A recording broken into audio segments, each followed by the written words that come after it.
First, back up your important documents. Go to the search bar and type reset this PC. Open it. Then you can see reset PC and open this. In my case, I want a clean format, remove everything and make as new PC. Keep my file, they change all settings and remove all applications but do not remove any files. Local reinstall. Because Windows 11 has a recovery system. Be careful and back up your important documents. Check my video, how to fully back up Windows 11 PC. Link below description.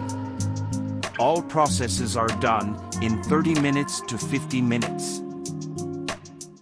Like, share, and follow my Facebook.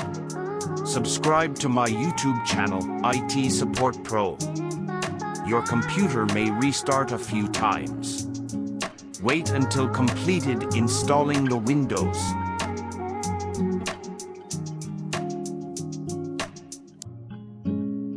After installation, set up your computer as a new machine.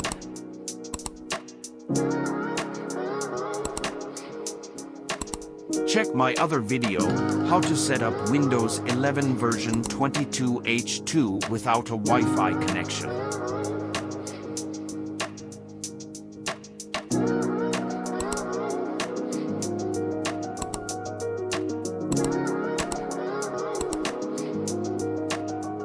Already done our clean format. Now your computer is like a new machine. Now all our default settings and remove everything.